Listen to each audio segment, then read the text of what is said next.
Welcome to another episode of DD on the Spot. As always, I'm your host, Ryan Johnson. And before we get into it with our guests here today, I'd like to remind everyone that if you enjoy this content, to please give a like and subscribe down below. I'd greatly appreciate it. We have Kelli Larkins on the podcast. She's coming to us all the way from Tampa Bay, and I don't even want to talk about that because it's so much more. Yeah, she's talking about, oh, it might be 80 degrees here, and it might be 40 another day, and it's like it's 5 degrees here. So I'm not gonna dwell too much on that. But she's a bodybuilder, and yeah, she's on here to share really her health and fitness journey with us. And most importantly, she's our current guest. Kelli, thank you so much for coming on. Oh, thank you. Thank you for having me and reaching out to me. It's such a privilege to be on here to speak to everyone. Oh, I appreciate that. And, I normally ask what the weather's like, and I'm not even going to bother myself with you because, I'm going to depress myself as it is. So, to get it started, why don't you sort of give us your backstory to start off on what really inspired and motivated you to become a bodybuilder? Um, Actually, it just sort of happened when I was younger. I was not really that athletic. Yes, I enjoyed being outside, hunting, skateboarding, but when it came to sports in school, I failed. I failed every class in PE, everything. But I don't know. It was just like when I was around 12 or 13, you're gonna laugh. I got into AFI, and you know how they wear tank tops and the band AFI. They wore tank tops, things like that, and I was like, I saw their shoulders, and I was like, I want my shoulders like that. I want arms like that back in the day. So my mom had this pair of dumbbells. I don't even know what brand. I don't even know how heavy they were. I didn't even know what I was doing. But I was in my bedroom, just all I did was arms every day. And then since then, I started lifting. Nothing serious, of course. I didn't know what I was doing. And then when I was around 17, I got a coach and I started training every day from there. Didn't compete or anything. And years later, I was going through a hard time in my life when I was around 20, 21. And, to just get my mind off of, I don't want to say off of things, but help me process them is when I just went to this random gym that I was passing by. I walked in and I told this lady, hey, I want to compete. And then from there, she got me on a diet. I went into figure. I didn't know what I was doing. I did not know what I was doing at all. I showed up. I wasn't like carving up nothing, and I didn't even know the poses whatsoever. And that was my first NPC show. I did not place. And since then, I was like, I want to be bodybuilding. I want to move up, get bigger, and get into strength training. And I started enjoying challenging myself and how it helped me cope with certain things that I was going through in my life. And then also it helped me become a better person outside of the gym, when in regards to academics, work, and that aspect of my life. You definitely need to go back to those elementary and middle schools and be like, look at me now, the girl that was failing PE now back in the day, basically. But Right? I no, could I walked the whole, you know how they make you walk like run a mile, and I walked it. I failed. I did not do anything. see, I did that one year, but I still got like 10 minutes or whatever, like so it wasn't even that bad. But yeah, so the presidential physical fitness, the only reason I never won that award, and I've said this before on this podcast, is because of that stupid where you have to stretch onto the thing and push the thing out. I I'm remember that. I'm 6'3", and I've been 6'3" since like I was like in seventh grade. Like I was that one kid that got really tall really quickly and then didn't grow Mhm. since then. So yeah, that was a no for me. That's the only reason I never won that. Like every year. So it's still a sore subject to me. All these years later. But no, and that's awesome. And what was your friends and family's reaction like when you announced to them like, hey, I want to give bodybuilding a try? I don't wanna say they didn't understand it. They thought it was a phase. They thought it was a phase that I was going through, and, I don't even think they really knew what it was. And then, I had my first show, and then where I did figure, and then I was training and training, and then I actually tried bodybuilding. I don't think I placed either. I don't think I placed at all. And I was possibly like 124 pounds at that time. And like that's when my mom and my father at the time, he passed away. My father came and saw my show, and they didn't understand everything, but they were supportive, and they accepted it. They were just like, it's cool. It's, that she's doing this. And then, even now my mom's like, oh, it's stuck, because we have those phases. I did the skateboarding, I did music, everything. And then, after a few years, sometimes you just like, I don't like this. Where, with bodybuilding, I've been doing it since almost more than half my life right now. And I mean, I love to talk genetics on this podcast too because everyone's on social media, and I hear this all the time. Oh my god, I want his arms, I want her abs, I want their back, and it's just I just want to strangle them and just be like, Yeah. you not understand that you can train just like this person and eat just like them, but you're not going to get the same results because everybody, unfortunately, is just built differently. But whenever someone first gets started working out, they always have that one body part that really, really takes off that they don't have to train as much, and they have that one body part that they just drag behind that just takes oblivion to catch up. What was one body part that really took off for you when you were getting started, and what was one body part that you just had to drag behind? My legs, my quads and my hamstrings grew without even I can do body weight stuff and they will just grow. And the parts that don't grow as quick, my shoulders, and let's see, my calves. Yeah, those are the two things that are hard for me to grow, but they're my favorite things to train because I love She says her challenging shoulders myself. as she's having a hard time fitting in the damn screen, basically. Oh, right. Trust me, it's taken me forever. I'm like doing like all these different things to, stimulate them. Oh my god, and that is like the number one body part that we hear, especially for women too, that I have on the show is shoulders is one of the hardest things, and that's yeah, and that's great that you're and yeah, it's again, everyone thinks that oh, stuff can happen overnight and stuff like that, especially when it comes to working out. And it's like, this is not the lifestyle that you want to get into if you have that belief, because, yeah, it's not going to happen. But on top of that, I mean, the number one myth and stereotype that I love to bust on this podcast every single time, I mean, it's gotten better the last 5 years due to Instagram, but there's still so many, especially women, that have that fear that if they walk into the gym and, they pick up one dumbbell, they're going to put on 50 pounds of muscle overnight.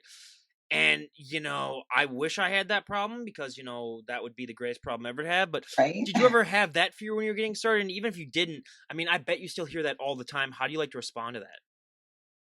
No, I didn't have that fear. That was actually a hope. Like, I hope it happens. No, I didn't have that fear at all. And but I do get asked that often, actually, not inside the gym, but when I'm, going shopping or doing something, they will ask me, like, like, I want to lift too, but like, I'm afraid that, I'm going to start looking too muscular, too manly. And, I'm just like, obviously I'm not going to be rude to somebody, but, I told them it takes a lot of time. Like, I tell them, like, look, I train maybe in a day, like my cardio, my training, I possibly do around 3 to 4 hours. If you're only doing 30 minutes to an hour in gym, trust me, you're not going to look like this right away, or it's going to take a longer amount of time. And if you do, she'll hire you as her personal trainer then, basically, then, because you found the secret that, everyone's looking for. But yeah, and I always tell, and everyone's like, oh, do you look like a man? I always just tell them, it's like, well, what kind of men are you hanging out with then if you think that that's what, I mean, that's the one thing that has always been the most, shocking for me. But what was probably what was probably the most surprising thing that you found out about the sport of bodybuilding as you were getting started in it? The most surprising thing, I don't, I don't even, I don't know. It's because, like, I guess since I'm not saying I'm not involved in it, but I have my children, my life outside of it. Like, I kind of stay in my own lane and don't follow a lot of people unless I have a few people who I've met in person, or I used to do powerlifting as well. So if I competed with them, I do follow them and stuff. But I don't think I've ever really been surprised by anything. No. The nutrition didn't surprise you at all? Oh, no, no, no. Because, like, from day one, I saw the diet and I'm like, okay, this is gonna probably be for the rest of my life. I saw the fish, I saw the rice cakes. I was like, is there any flavor in anything? And you just accepted it because most of my guests would just be like, okay, I'm going to go kicking and screaming. But you were just like, oh, okay. I guess this is just how it is. Yeah, this is what it is. I was like, okay. And then, I think it comes down to upbringing, um, my background, where once I devote myself to something, I I'm meticulous about things. I'm very on schedule. I write everything down. And like you mentioned, being a mom and everything, what is your time management like? Because I mean, you have multiple jobs. It seems like being a bodybuilder, being a mom, just and just your job as well. And I mean, it's like, what is your time management skills like? Because even having two of those things for me seems almost impossible.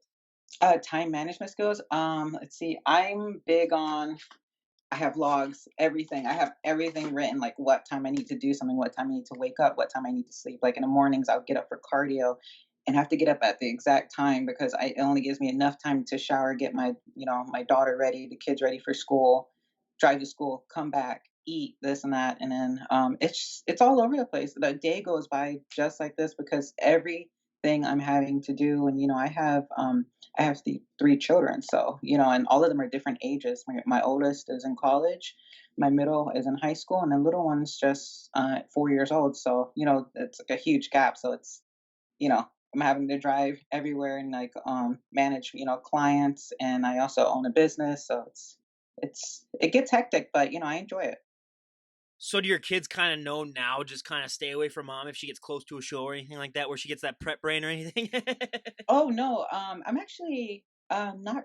I guess since I've been accustomed to eating bland for so long, my mood swings are I don't really have mood swings, or the only time I feel like, and it was We crazy. have a It's one this. percenter on the podcast, everyone, basically.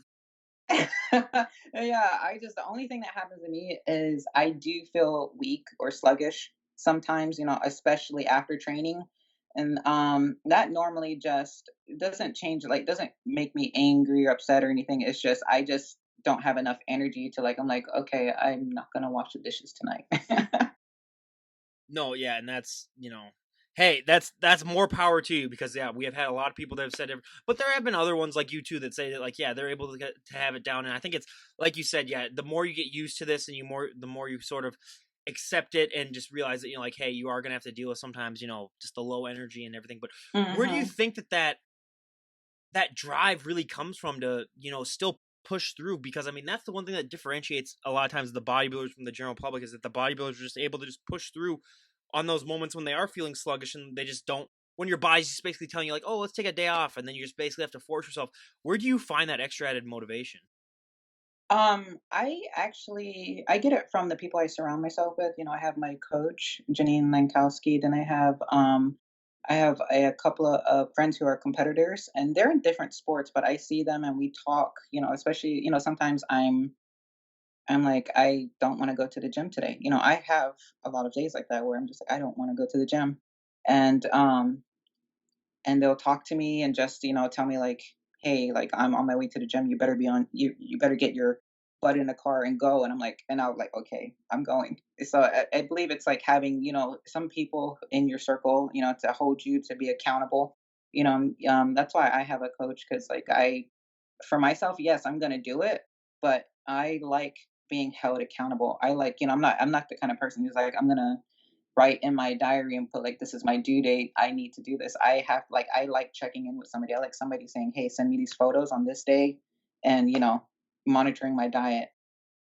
And that's honestly that's the way to do where I'm more of a let's just see what happens kind of life at this point in my life right now. So I talk to a lot of type A personalities on the podcast, which is like, hey, but that's what you got to be if you want to do this sport, really, because I mean you cannot really be a laissez-faire kind of person and do that well in this sport. But I mean, this is just also so much more a mental journey than it is a physical journey. And most people don't understand that because they'll just notice the physical changes and they'll say, no, oh, Kelly, you look amazing. But they don't really notice the mental changes that have happened as well. What has this journey been like for you mentally? Because that's, 10 times more important than anything that could ever happen physically.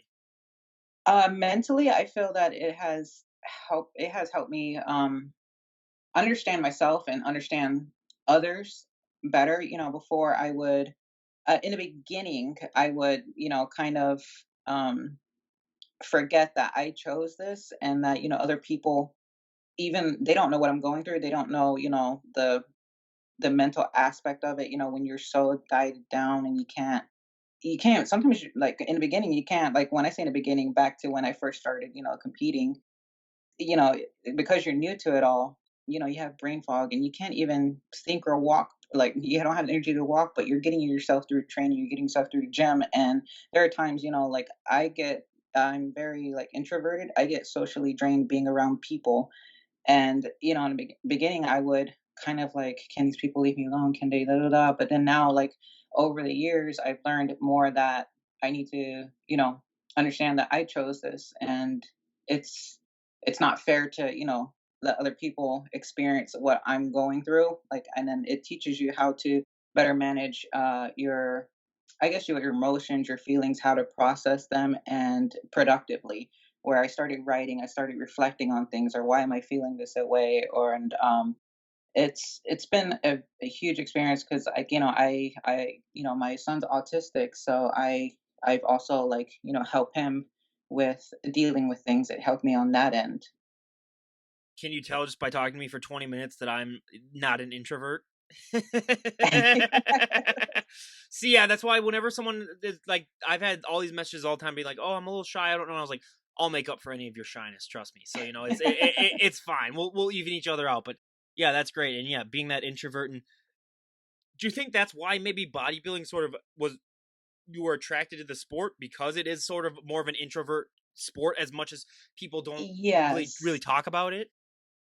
Yeah, honestly, I've actually had the conversation with somebody that I believe the reason why I'm also attracted to competing in a solo sport. Yeah, I have my coach, my posing coach, and some other people. But honestly, you're doing this alone. You're eating alone. You're prepping. You're in the gym. You're doing everything on your own on that aspect. But because I'm an introvert, I've always liked doing things that only took me. I didn't like relying on a team where, if we lost, there are other people, in the variable where I want to know that if I lost, it's because of me. If I didn't make it, it's because of me. Like I like holding myself accountable and pushing myself. And I think that's a big reason why I'm also drawn to this sport.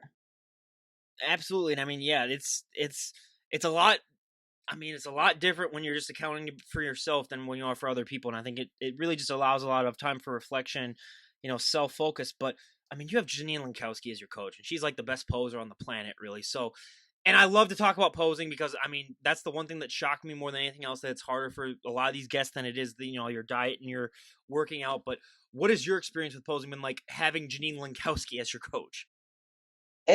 She's phenomenal. Like she also, on days where I don't say I'm doubting myself, but I'm like, hey, like, like I'm not looking as sharp as 2 weeks ago or 3 weeks ago. And, we talk about, my hormones and things like that and the things I'm eating and, things I've done, what my rest. And she's everything in regards to that. She's not just here's your diet, she like talks you through everything because she's also a life coach, and that's helped me a lot. And also I eat a lot. My diet right now is, yeah, it's still bland, but we still get certain fruits, antioxidants, everything in the diet to keep my mood and keep my energy up there through the whole prep.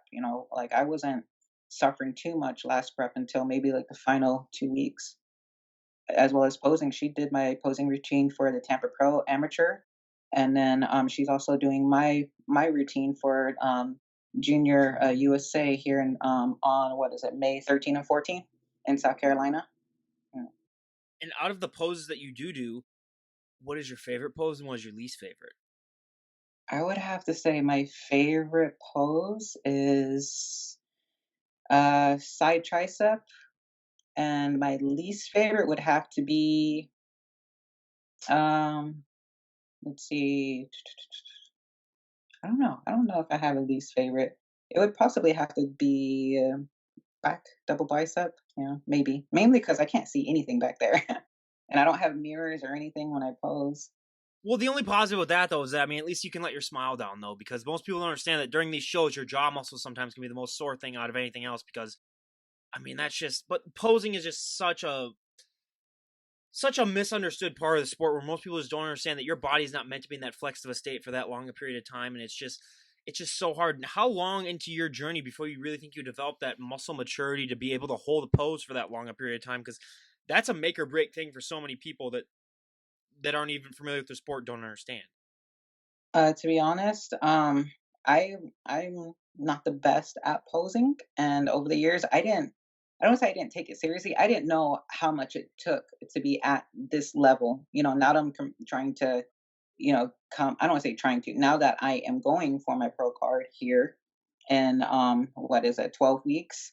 Like the last year is when I started hammering on my posing, and it would be an hour a day, and that in itself was as I don't say strenuous, but it was as taxing as doing faster cardio. I was sweating. I was just and sometimes I was cramping, and I think I've grown a better understanding and appreciation for those who are, just making it look so effortless and flawless. And, you can't even tell that they're flexing, or sometimes you can even tell they're cramping. And I really do, admire that work, especially being on stage under those lights and being depleted. Oh, it's an art form that really, yeah. I mean, especially having someone like Janine Lankowski, who, I mean, I've had her on the podcast too before, and she just talked about, like how she makes up most of her routines like on a whim. She doesn't even like need to do any practice for it. Where it's just like that's a problem that a lot of people would like to have, where they're just thinking about right before they step on stage. Oh, I wonder what I'm gonna do now. Let's just see what happens. So I mean, I know how that's for my first bodybuilding show. I didn't know how to pose. Well, I looked at guys' photos. Like I wasn't really following women at the time. I was like more of like following Tom Platz and Mike Katz and things like that. And I was like, okay, I like those, and I was just trying to remember those poses. And that's all they did. I was like, okay, I'm gonna put them in this order, and I'm gonna go like I'm just gonna do this. no, it's I mean, it has the number one shock that a lot of people who aren't familiar with the sport is definitely, the whole posing aspect. But what is that moment like for you when you get to finally walk up on stage and show off all that hard work that you've worked months upon months on? Because, like, let's be honest, preps are not fun. And it's just being able to get through that and being able to, say that you've done it and to go up on stage, like everything else is done. What is that moment like for you knowing that, like, hey, I made it now. And now the fun starts, really. To be honest, let's say with like the past show, Tampa, the Pro Am, I try not to think about it. I'm just back there, just relaxing and just checking in with my coach and eating as I'm supposed to. And I just don't like to think about it, try to have no stress. And I'm the kind of person like, when I go skydive, I've been skydiving, I don't think about it at all. The time I think about it is when I'm just gonna like, once you're there and you're like, oh crap, that moment I can't, okay, it's too late to back out. And that's kind of like how I approach it. I'm just like, relaxed in a meditative state. And once I'm on stage, I'm like, okay, this is it. And at that point, if you've been practicing your routine all the time, even if you can't think or, anything else, it's in your mind. And once your music goes, you're like, okay. And your body just starts doing what you've been practicing that whole time. And once you're off stage, you just have this feeling like, I can't believe that it just happened. This is, I don't want to say it's over, but it's just like what, 60 seconds, and it feels amazing. Like I can't see the crowd out there, but they're there, but you just focus on you and the music and what you remembered, and it just feels, I don't, what is the word I'm looking for? It's very empowering. It makes you feel like free and like just like I did this. I freaking did this. And that's the most underappreciated part of this sport is that, like, yeah, you work your butt off more than most other athletes do, and you're only on there for, like you said, like 60 seconds. And it's just like that to me was the most impressive thing when I really started to start to cover this sport is that, yeah, they do all that just for that minimum amount of time. But first of all, anyone that's willing to jump out of a plane for fun, I have a therapist that you can probably get in contact with, because I've had friends that have wanted to go skydiving too, and I was like, that might be something when I'm 95 and have like a terminal disease, and I'm just like, okay, just don't even give me a parachute, and just that's the way to do it. Then that's probably gonna be the only time that I ever parachute or that I ever skydive. But yeah, more power to you, I guess. But when you're on stage and for that 60 seconds, does time seem to slow down or speed up, or is it sort of a mixture? It's for the last one, it sped up like my time once, like from walking on stage, off, like being on the side to walking on. That time seemed to go really fast, like me waiting to get on. But once I was on stage, it did seem like it was like time was slowed. I don't. I'm like, how long was I on there? And it was just 60 seconds. It does seem longer than that when you're on stage. Now we go to one of the fun questions. What is your go-to post-show meal? Okay, you're gonna think crazier than skydiving now. I had If you say salad, I'm hanging up. Yes, I love salad. I've been a salad person since I was like 6. I love salad. Yeah, with salmon though. Do you just get off on torturing yourself? Basically, is that what No, this all is? I love salad, and then like I had a salmon with bacon on top, and then I had a key lime pie. Yeah, that's my thing. I love key lime pie. Okay, the key lime pie is making it a little bit better now Yeah, for me, at all the least. But sugar made up for it. that's true. Because like not that many guests, you're like 10 guests have said like that they have salad, and I'm just like, what? But hey, if you like salad, you like salad. I don't hold it against you, but good God, you gotta just have a burger or something. But hey, more power to you for still keeping it healthy even during after the show. But I mean, I love to talk post-show blues also on the podcast because most people, again, another like myth that most people don't understand is that a lot of people think that that look that you present on stage, that's 24/7, and a lot of people don't realize, that is definitely not the case. Where you are gonna have to put on some weight in the off season. And what was that reaction like when you first learned that? And has it gotten easier for you as you've gotten more and more into the sport to sort of accept that fact and just realize that, like, hey, I am gonna need to put on some weight in the off season, and it's the healthy thing to do. Yeah, no, in the beginning, when I first started off, like I didn't have, someone do a reverse diet for me. And it was just like after that competition diet stuff, after the show, after it all stopped, I didn't know what to do. I'm like, do I eat what I used to do? Do I just times it by two? Like, so like when I started gaining some body fat back and I stopped seeing, all the vascularity and things, I started having a body complex issue. And it took me a several years to, understand that, this is what I, have to do. Like, I have to get control of this and I have to understand that I'm not always going to look, like I did on stage. And I believe powerlifting also aided with helping me in that aspect because you don't really focus on how you look, you focus on how well you can perform. Do you find it harder or easier to sort of incorporate powerlifting into bodybuilding? Because I've had a few guests that like do both as well, but it's like, first of all, nutrition is going to be vastly different if you're a powerlifter than if you're a bodybuilder, and the training is vastly different as well. So, do you like mixing the two together, or do you sort of just do powerlifting when you want to do it, or just do bodybuilding when you want to do? How do you sort of balance the two? Because they are vastly different at times. Yes, they are at times, especially the rep ranges and trying to do a daily max or and the diet's much different because I was eating a little over 4,000 calories at the time. I still ate clean in powerlifting. I wasn't a dirty bulker, dirty anything. I'm very firm believer on if you want your body to perform well, you got to eat well. And I still have my cheat meals. Like I had a beer and a burger like once a week or something. But I I'm sidetracked. What were we talking about? Well, no, Sorry. no, I gotta see the most important question: what's your go-to beer? Oh, beer. Yeah. Okay. Or is this a wrong or right question? It's not. um, It's not. I'm just curious because I like I, I like Blue I I Moon. keep I keep a tab on people a lot of times with that. Uh, I like Blue Moon. That's my favorite. I think it's because I'm maybe from Miami. Everyone drinks it down there, but yeah. That's my second favorite. I'm a Coors guy first, but then but Blue Moon is, yeah. If and honestly, with any of that, it's fine. Like I got Bud Light and Budweiser, and I think I got some Blue Moon in the fridge still downstairs too. Hmm. So anything, but yeah, Coors. Give me a Coors Light because they're the cheapest stuff around here. But I just, yeah. So that's And I like the taste. I like. There's no weird bitter aftertaste with Coors Light. It's refreshing. I have a friend who likes the dark beer.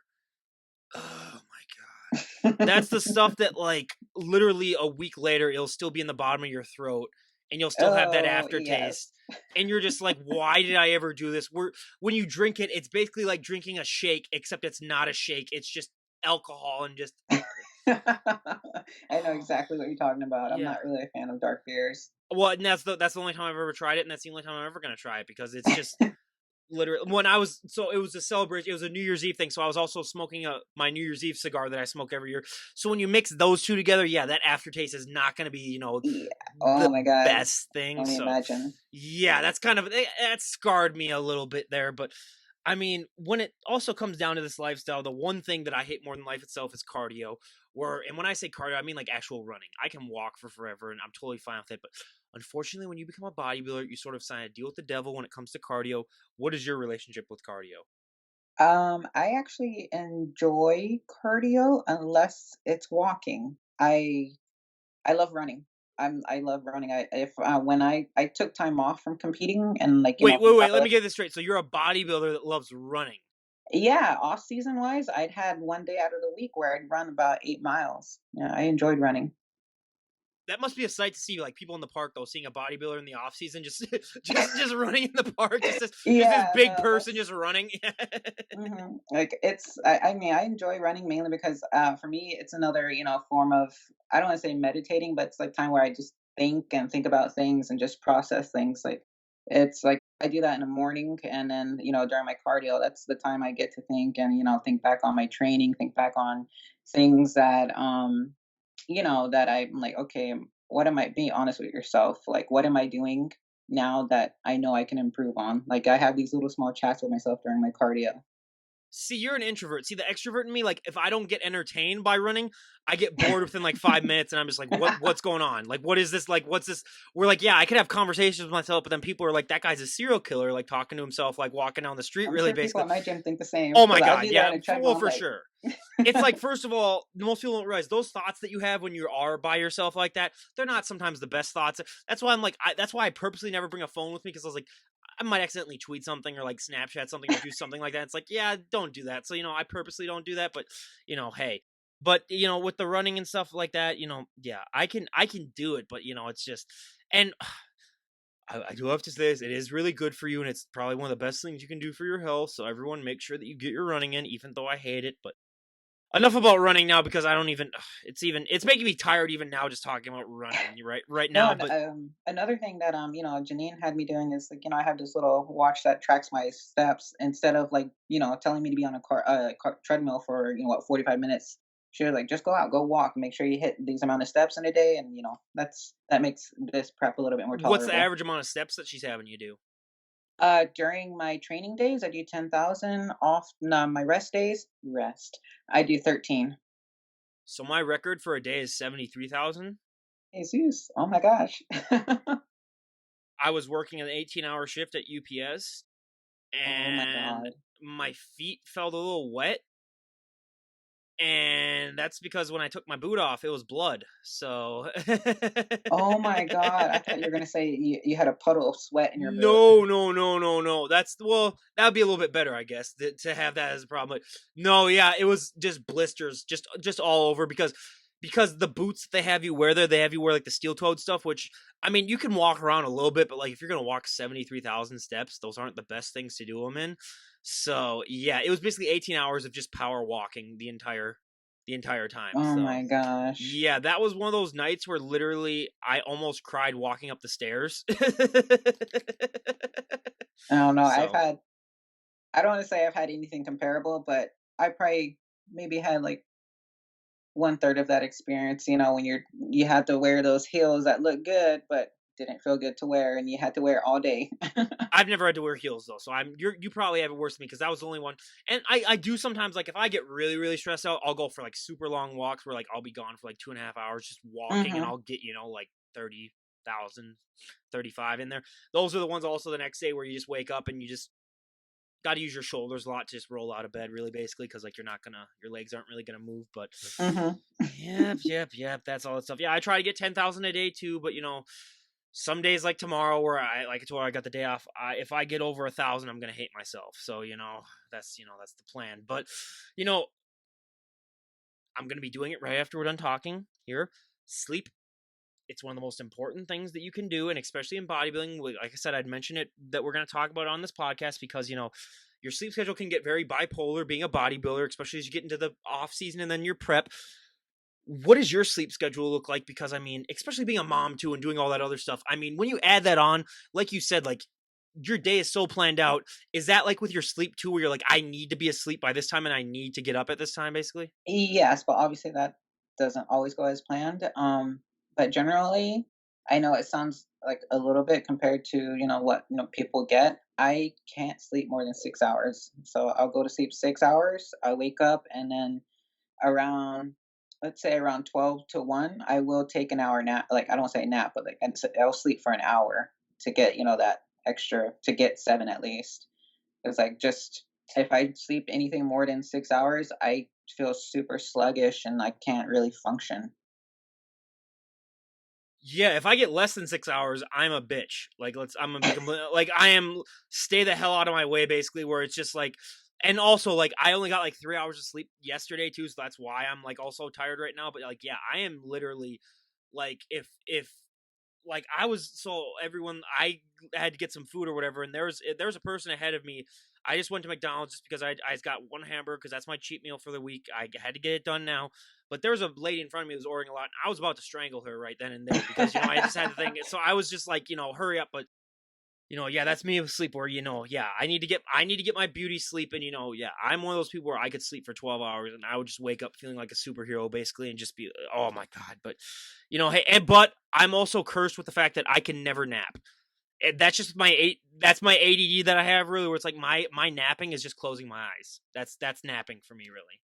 Oh, really? But you're still I'm kind of still awake. awake and I'm still aware of everything. Yeah, I'm just closing my eyes for like an hour basically, which is I do that, probably like a couple times a month. But yeah, and also I don't like naps too because just that feeling that you get as soon as you wake up and you're the most confused you've ever been in your entire life, where you're like, what time is it? How long? Like so the dumbest thing I ever did was one night I took a nap from 9 p.m. till 10 p.m. and I was just like, where am I? Like, what am I going? What am I doing? I was What like, day oh. is it? Yeah, and it's like, oh, I was only out for an hour, and then you're just like, yeah, and you feel like you slept for like a week basically, and you're just like, what's going on? And it's like, yeah, so yeah, that's the handful of times that I've been able to do that. Yeah, that's the weirdest phenomenon for me where I just do not understand it.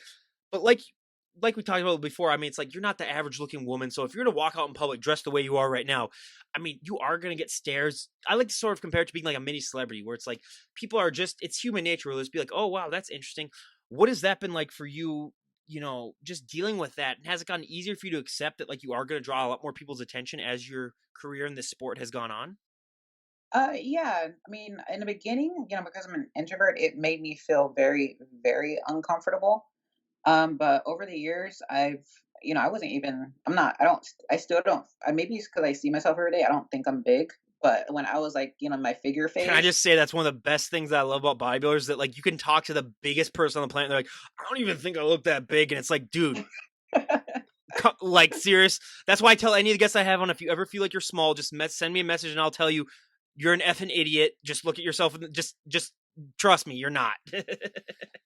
yeah, like I'm like, I kind of feel normal. Like, I look normal. But then like when you get around, other girls, you're like, oh my I'll God. introduce you to my mom if you want to, if you think that you look normal.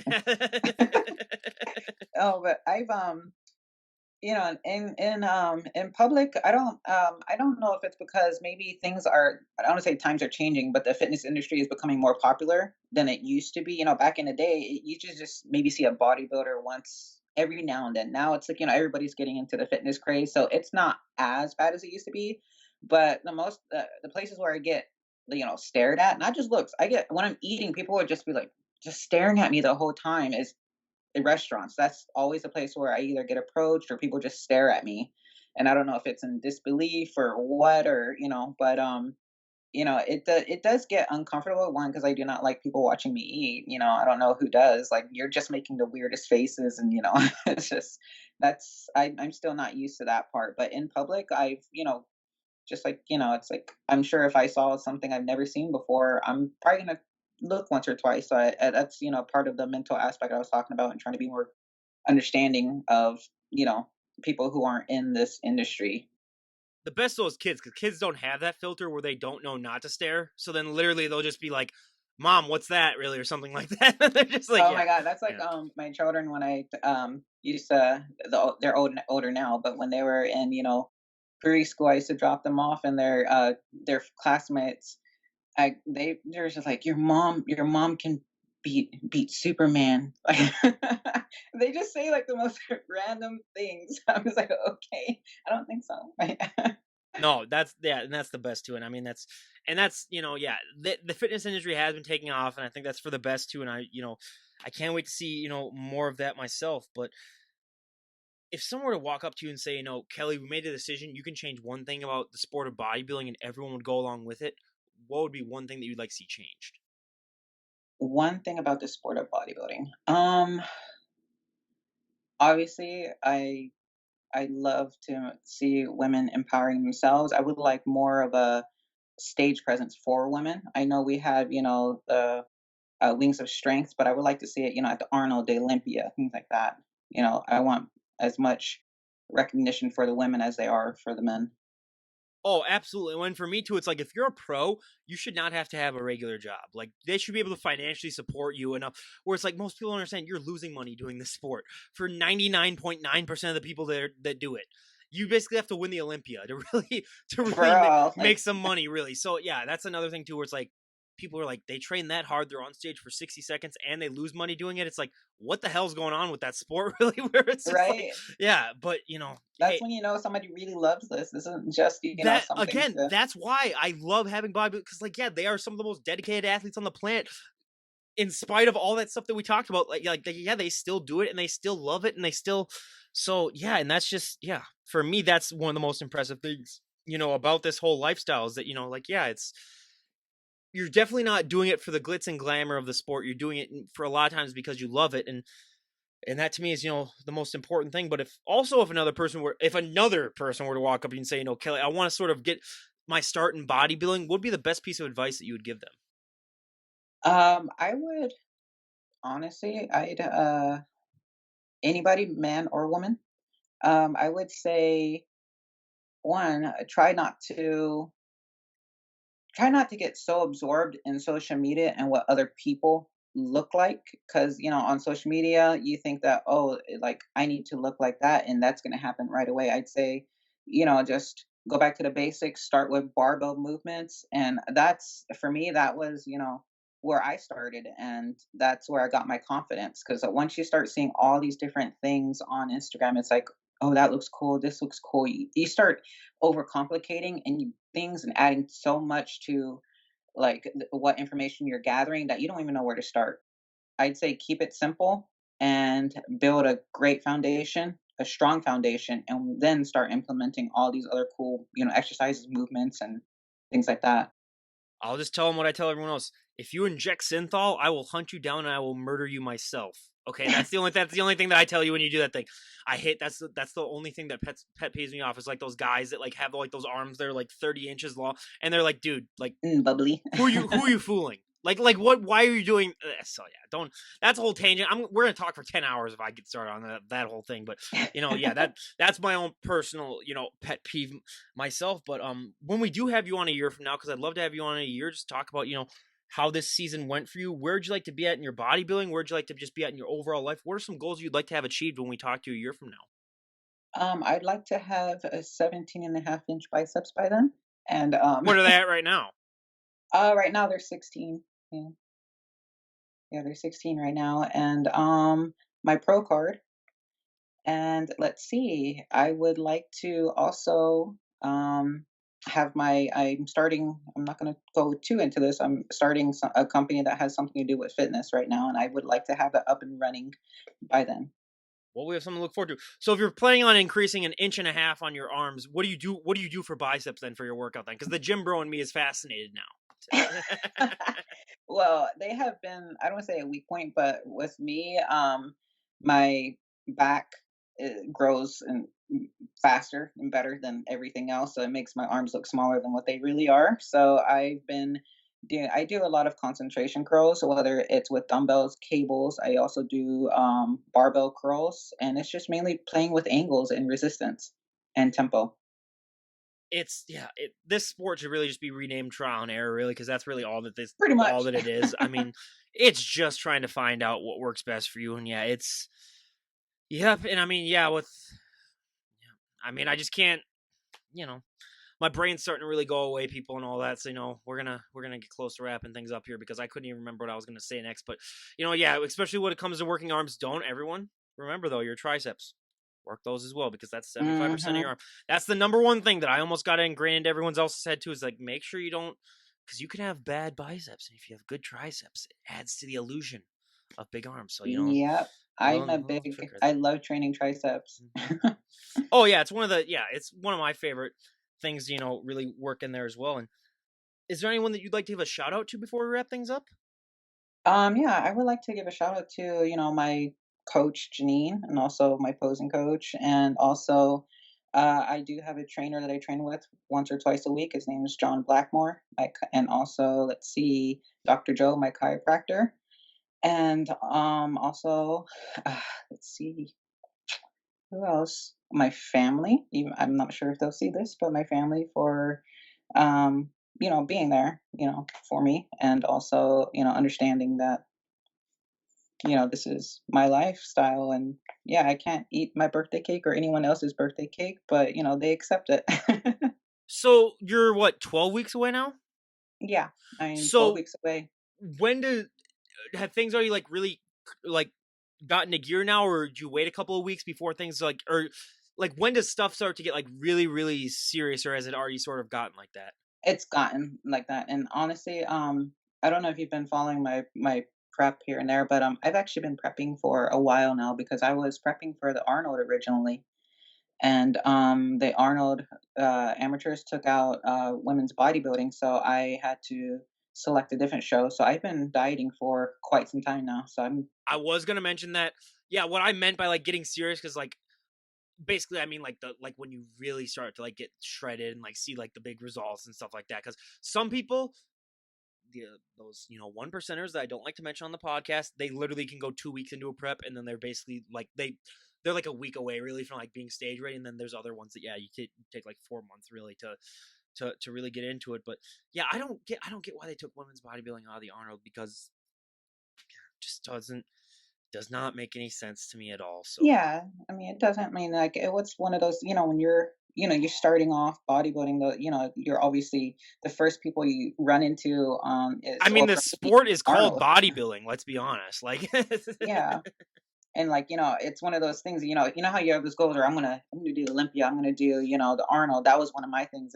And I'm sure it's a lot of other females who are, still haven't been there yet. It's like I want to do the Arnold one day, and now we can't. well, I can say that I've had also had Andrew Shaw on this podcast, and that was the most jaw dropping podcast I've ever done in my entire life.